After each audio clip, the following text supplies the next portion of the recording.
Rob Riggle here. I'm Darren Leader. And with us today, a very special guest, someone I know very personally. Dr. Donnelly Wilkes is joining us today. And full disclosure, Doc Wilkes is my doctor. He's your actual doctor for physical things. Actual primary physician, care physician. Is that the right way to say it? Yep, you got it. And unbeknownst to me, Doc and I started talking, as you know, patient doctors do, and I come to discover that Doc has this amazing journey that he's been on. Doc was a Navy doctor and was a battalion surgeon, battalion doctor for, was it 1-5? Yep. 1-5. And so we immediately bonded and started swapping stories. And he goes, well, listen, he goes, I don't know what you do at night, but if you want to, fall asleep, being funny, I got a book for you. And it's his book. It's really good. It's Code Red Fallujah, a doctor's memoir at war, Donnelly Wilkes, MD. By the way, thanks for being here. Because I called Doc on late notice, and I was like, any way you can get over here today? And he did. So he does make house calls. So I appreciate that very much. You got it. Great book. Great book. I don't know if you remember, it hadn't made the final publishing cut yet. I was in the process of getting some sponsors, some blurbs, and you're one of them. And so you're on. That's right. You're on the inside cover. Your blurb along. That's right. I think right behind Joe Mantegna and General Mattis. Yes. Well, that's good company. That's heavy. And Gary Sinise. Mr. Gary Sinise. So, that's right. Joe Mantegna. Did I hear that you make house calls? No, today. Oh, okay. Because I was going to say that's like a lost sort of thing, right? That is a lost art. Yeah, it's not done anymore. No. It's not done anymore because why do you think? It's not an insurance reason, is it? Not really. It's just a convenience? Time and commitment and just wherewithal to get to the home and have what you need to make the diagnosis and treat and all that. It's complicated and much better to have the patient come to you. Yeah. Interesting. Yeah. So thank you for taking time to come and join us. I would love to talk about your book. Let's do it. You have a fascinating story. It's a story that needs to be told, which I hope we get to do it. I hope this gets made into a movie or a television series or a show or something, because it's a fascinating story. When you tell war stories, when you talk about war, to hear it from a doctor's perspective, a battalion surgeon who is in Fallujah, the biggest battle of the war. Yep. And you're actually in the field, okay? Like the battalion aid station was underneath this cloverleaf highway intersection, and there's bombs, there's mortars, there's small arms fire all around you. You've got tanks rolling by, you got armored personnel carriers. There's a heavy engagement within hundreds of yards from you. That's right. And you are being brought wounded Marines at a pretty rapid rate, and you're having to deal with it at a very rapid rate. Where just a little while before, you were down in Tulane finishing up med school, and now you're under this overpass outside of Fallujah trying to save lives. So can you walk us through a little bit of that? Sure. And that's about the moment I looked up and asked, what the hell went wrong? Yeah. How did I get here? How did you get from Tulane to, we know how, I'll let you talk, please. Yeah. And so I think that's, in a real nutshell, one of the reasons I wrote the book, because as I was going through this journey and came out unscathed in the end, mostly, because there's always some mental aftermath going through what we went through. I looked back and I knew that it was an important event. It was the biggest battle of the entire 10-year Iraq War, the Battle of Fallujah, Part 1 and 2. And I knew that only a handful of physicians had been that close to a major conflict, a major battle for many, many years. And I just kind of happened to fall into that spot. And so how did I fall into it? It wasn't in the brochure, I'll tell you that much, with the Navy recruiter. Those recruiters are really good. When did you join the Navy? before I started medical school at Tulane. Okay.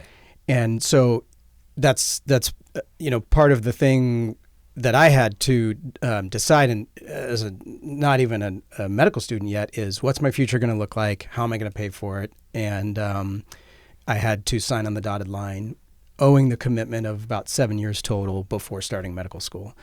So you just don't know what that's going to look like, but talk to a lot of people, and Stars and Stripes always, fit me as far as part of my background and where I wanted to go. A little bit of family history with some military members, and then I said it's for me. And they paid for medical school, which is big bill. Huge, yeah. That's not a small thing. That's huge. Yeah. That's a big thing. Yeah. So I said yes, and then, it's 4 years of medical school. Not much happens, obviously, from a military perspective during that time. A month out of each year, you go off and you do some training. And then the day you graduate, I kind of laugh at this because all the non-military students, they go off at graduation in New Orleans to the typical, big party and fanfare. And then at the end, and I was part of that, but at the end, 10 of us, we go off to a little room on the side where military officers are waiting in there, full uniform, and you salute, sign on the dotted line, take the oath, and that's it. You're in the military, and they own you from there. Yeah. So anyways, in short order, graduation year for me was 2002, and my fourth year of med school, year prior, was 9/11, 2001. And so everything changed for me as it did for so many after 9/11. Right. And I knew, but I didn't know how, that my path was just going to be very different. And so within a year of graduation, I ended up back at Camp Pendleton, because the Navy has big training hospitals there. I asked for it, and I got it to go to Pendleton. And then within 6 to 12 months of arriving at Pendleton, the war in Iraq is ramping up. They're needing Navy doctors to be pulled out of residency, because I was in residency, and no civilian doctors practice medicine until they finish residency. In the military, that's different. If you're active duty and they own you, they can pull you out of residency, send you to war. And that's what they did during my time. Wow. There's a little volunteer action where you can choose to go green side, Marines, blue side, ship, basically. I chose green because that's where the cool stuff was. God bless you for that. Gotta go. Yeah, God bless. That's where you're needed, desperately. 100%. Yeah. And I felt that, and it was just kind of fit me more. But when you do that, you're going to end up in a Marine Corps battalion in wartime. How shy of finishing your residency did you, how much, if you didn't go, how much longer of your residency would you have had? 2 more years. Oh, wow. 2 more years. So any resident will tell you, with 1 year, you're just a baby doctor. Mm-hmm. And, even after residency, you still have got a lot of training to do. So that's the difference in military medicine, is they can pull you. They changed that rule after I finished my service. Did they? Interesting. They did. Interesting. So they can't pull you early? No, now you have to finish residency to go do what I did. To be deployed forward. Yeah. Do you feel like you're a better doctor for it, or? Yeah, for sure. For sure. When you're thrown into anything like that, and I think that's the benefit of military medicine, is you grow up quick. Right. If you're good and you can handle it, they're going to keep climbing the ladder with you. For you. And, being in that kind of environment, I'm sure you were forced to do way more things in a way more accelerated, hyper 100%. Version of most people's lives. Yes. What the stakes couldn't be higher. Too, right. And I will say the training was fantastic. Field medical training, happened early in that first year at Pendleton. And then they'll do things like send us to USC County Hospital. The Navy has a little installation there right outside of the county hospital there. And I spent a month with the trauma team, treating gunshot wounds, doing chest tubes, doing some invasive minor field surgical procedures that I needed. So they do stuff like that. The military puts us into that training so we can go handle the field medical part. That's fantastic. Awesome. And then within, a few months of finishing that 1 year at Pendleton, I'm in with the Marine Corps battalion. I didn't have much say in who I went with, but the detailer, he comes in, he's like, hey, we've got a unit that's going soon. And I was like, where? Can't tell you. Yeah. It's happening. I knew what he was saying. Yeah. They're going to Iraq, yeah. and it was going to be probably a hot zone. And he said, are you ready? And I said, listen, I know I'm going to go eventually, so yeah, let's go. Yeah. Great. Who do you want to go with you? And I said, well, you're going to have to ask him, but my buddy Cormac, Yeah.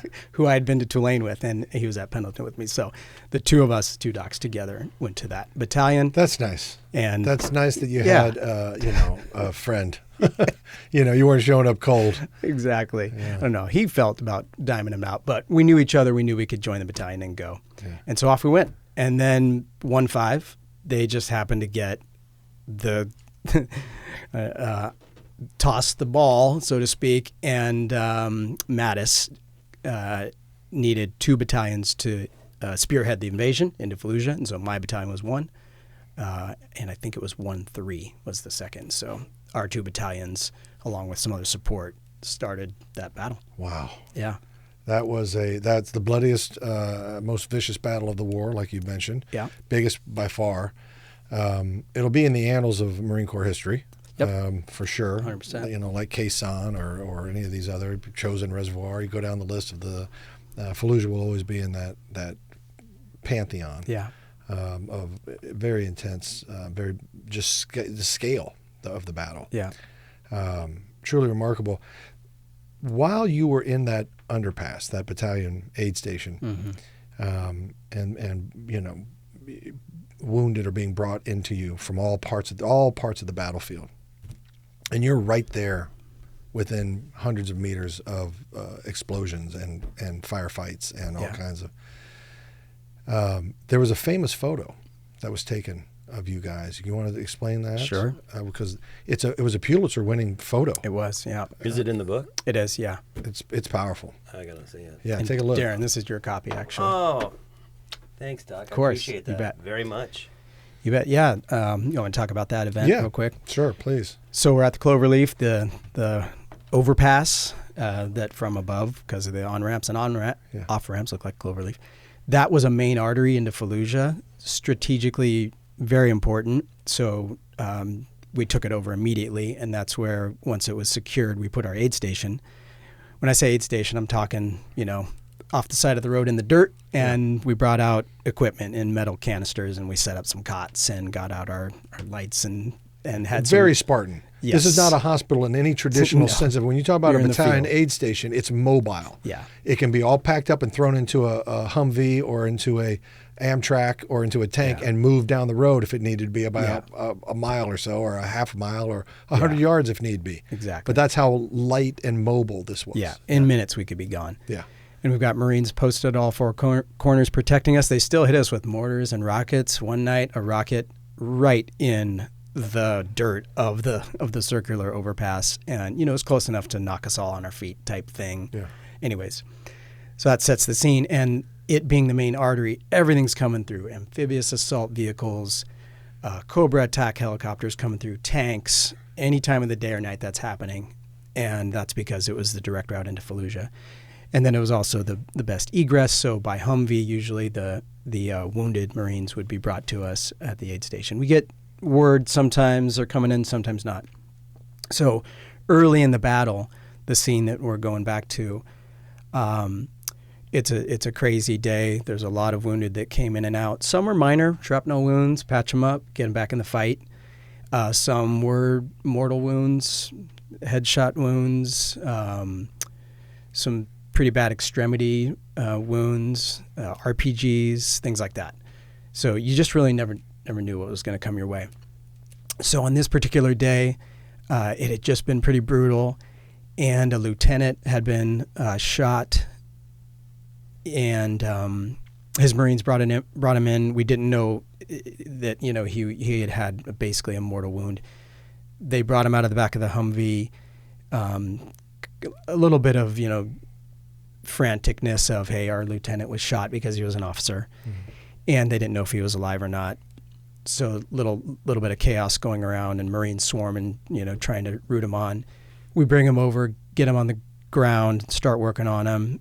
It's apparent that he's lifeless. We do the vital signs check, so he's dead, killed in action. And so it was one of those moments where there had been so much turmoil, there was so much heaviness that I didn't know what to do in that moment. And it was our first Marine killed in action from the battle. And so it just kind of struck me, hey, let's gather around.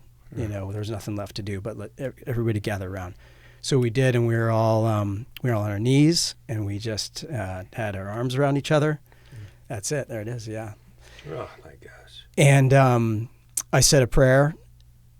Can't remember exactly how it went, but it was, you know, for strength and this Marine and just the ability to go on as brothers. And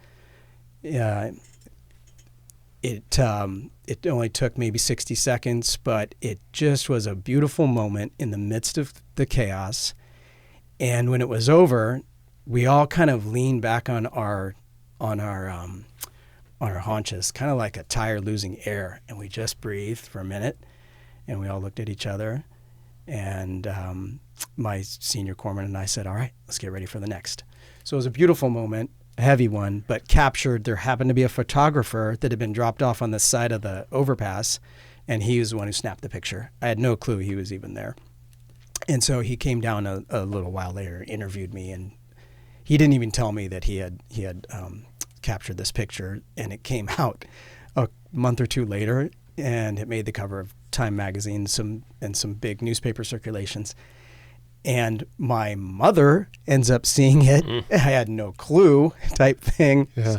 So eventually I'm getting some emails and some questions, and it was heavy, but it also became a little bit funny because Mom, you know, found out I was a little bit more in harm's way than she expected. Isn't that bizarre and a mom can identify even from the back? Yeah, and it had my name in it too. Oh, okay. Because I don't know if she truly would recognize me. Okay. Just a moment here. You know, seeing that picture, hearing these stories, and, you know, you and I joke Constantly. 99% of the time. Yeah. But seeing that, hearing this, and knowing that you serve and doing that, I just want to say thank you guys, because I didn't serve, but it's heavy to see that, and for us to be able to live the lives that we live. Yeah. It's genuinely, like, I am moved by what you both do and what every person who serves. So thank you. Well, that's nice of you to say. Yes, Darren. It's heavy. Very cool. And what Doc does, you know, that's heavy. Yeah. That's heavy stuff, man. That's life and death daily. And you know, you have the gift of healing, which is wonderful, because there's so many times when you can't do that. Yeah. So it's nice to have a guy like Doc. Thanks, Rob. So appreciate that. You came back with, and I'm not trying to abbreviate or minimize your experience over there, but, you know, you said even though you came back with no scratches necessarily, physical scratches, being in that environment, especially what you do, is constantly seeing and dealing with wounds, like, you know, person after person after person. Yeah. What did that do to you when you came back? In what ways, the short version, but did you feel different? Did you feel, what did that do to you, do you think? I had a tough time reconnecting to the civilian world, you know, or call it the real world type thing, because you're living in this, you know, just surreal type of environment. Hyper reality. Yeah. And you're at a 10 out of 10, even when you don't know it in a combat zone. You just are, because we got hit with mortars, not uncommonly, even back at our normal base, you know, where we were safe. They'd hit us pretty frequently. And your body adapts to that. It's what you do, right, when you're in that environment. And part of it is just this adrenaline response, this sympathetic nervous system that's adapting and putting you on high alert, and you don't even know that. So I'm telling you that because when I came home, turning that switch off didn't happen as easily as you might think it would. And the interesting part for me is, you know, I was in charge of giving the briefs to the Marines on the way back to the United States of what is combat stress, what's PTSD, you know, what are these things and how do you manage them? Really never thinking that it would apply to me because I didn't pull a trigger. I had a weapon, but, you know, I'm a non-combatant type thing. Right. So I just didn't put myself in that category, silly me, because in short order, I realized, hey, you're dealing with some stuff. I'm dealing with some stuff too that I need to pay attention to, and my wife pointed that out to me because I wasn't responding in reasonable ways to the normal life, and that could be simple things like doors slamming.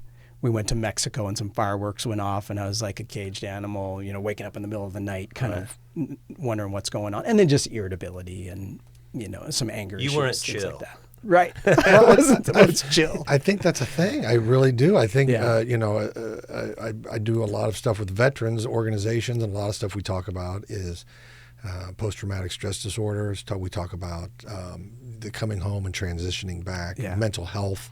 Yeah. It's obviously been a huge concern for veterans of Afghanistan and Iraq. Yeah. And what you're talking about is very real. Yeah. And it's so funny because it takes the form of irritability. Yeah.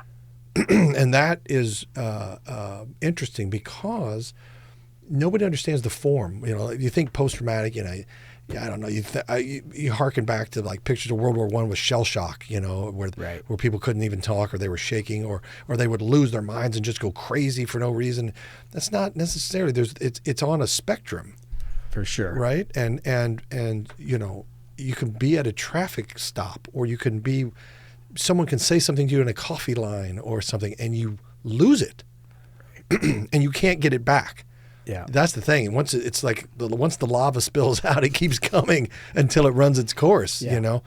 But then that doesn't match up with the world, because it's disproportionate to what anybody else expects, and so it doesn't make any sense. Why is this guy so mad? Because he didn't get his, something went wrong, or somebody cut in front of him at the coffee line. Yeah. That something. Right. That's not a proportionate response, but it's not that. It's something else. 100%. Yep. The spectrum is huge, and everybody's a little bit different in how that manifests. For me, I think I was lucky in that recognized it pretty soon. Doesn't mean it went away quickly, but I was able to work on it, tap into it, and it took a year or two to I think get back to zero. I went on another deployment, so I did 2 combat tours, and the second one brought forth some of these old feelings. That's actually when I wrote the book, was on the second tour, because passing the time is some of the hardest, parts of a deployment. Right. There's a lot of downtime amidst the craziness. So I wrote this, and it was therapeutic, and I was about to say, I bet this was cathartic. it was very much so. Yeah. And even talking about it today, and when I came back from the second deployment, I found to be very helpful and very therapeutic. When did you come back from the second one? That was 2009. Yeah.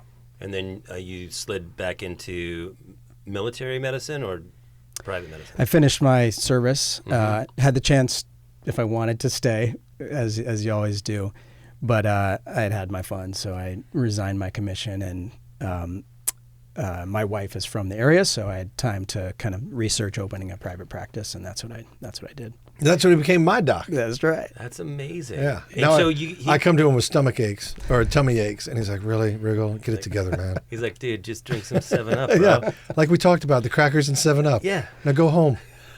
That's amazing. Wow. So you have your own practice. Yeah. You don't work at a hospital necessarily? I don't. The fact that I'm super impressed that you got General Mattis to give you an That was a endorsement. good one. Because General Mattis is a Marine Corps legend. Yeah. Okay, he's a hard-nosed Marine, badass, Patton-esque type Yeah, general. Went on to become Secretary of Defense. Yeah. A mover and a shaker, and a razor-sharp mind. Yeah. And you got your manuscript in front of him, I did. that's another. See, that shows how much respect he had for you as a battalion doc. Like our corpsmen and our doctors mean a lot to us. So I have no doubt that that's why he picked this up and read it, and then he read it and loved it. And so if there's no better endorsement in here, in my opinion, than General Mattis. That was the win that sealed the deal for me, was getting Mattis. I knew that once I got that, and I told the publishers, they're like, print it type thing, because they needed a few of these endorsements. Yeah. And I got to say 2 things about Mattis. One of my best core memories of being in the Navy Marine Corps unit was the night before the assault on Fallujah. Mattis flies in. We get word, hey, we're having a meeting, an invasion planning strategical meeting. I'm trying to think of the correct Marine Corps term, but I blew it. But anyways, ops officer comes up and he says, hey, hypertension on deck. Mattis walks in the back of the room. It's about 10 p.m. We're in a little brick building out in the middle of nowhere. And there's a projection of Fallujah up on the back wall. There's just the main Marine Corps officers and myself and the other medical officer and a few other key players in there because we're going to get marching orders. Mm-hmm. And so he comes in and he greets, which I... This is a historical moment, by the way. It was. This was his last major field command, was Battle of Fallujah. And, he greets us, all right, my fine young men. And I think he's kind of famous for using my fine young men term. So I'm sitting in the back, got a little dip in, don't tell mom, dipped a little bit. You're allowed to do a lot on deployment. You can do a lot on deployment. I used to burn one down and then have a fatty in too, so I get it. And it just felt like being in a movie. Yeah. It felt like, man, this is where it's going to get wild. Mm-hmm. And it did, of course. But that was part of the adventure of this whole thing. Right. And I dove into that. And amidst the hard and the heaviness and the challenging parts was this amazing adventure that I got to have. And I got to use the skills that I had trained for many, many years. And, met most military medical officers, they never use their skills, right, which is, of course, a good thing. Mm-hmm. But when you need to and you have to, it's nice to be able to perform and provide that service, to your brothers. Yeah. So that was just a bitchin' moment. Mattis giving marching orders. There's more stories there, but moving on to just getting him to endorse the book. He's teaching at Stanford. I get the blockade, of course, when I call Stanford because I'm just trying to find him. There's firewalls all around exactly. him. Yeah. Who is this again? Cool. Yeah. But with this one secretary, and I don't think she'll get dimed out. I told her what I was trying to do, and she's like, "Well, you could email this person." So I did, and no response, crickets. Yeah. And then it was maybe a few weeks later, and I had sent the manuscript. A few weeks later, my cell phone rings. It's an unknown number. I let it go to voicemail. Mattis leaves me a voicemail. Wow. Hey Doc, got your book. I'd like to talk to you. Yeah. Give me a call. Wow. So that's how we ended up That's talking. fantastic. And then he was so generous with his time. Unbelievable. Generous.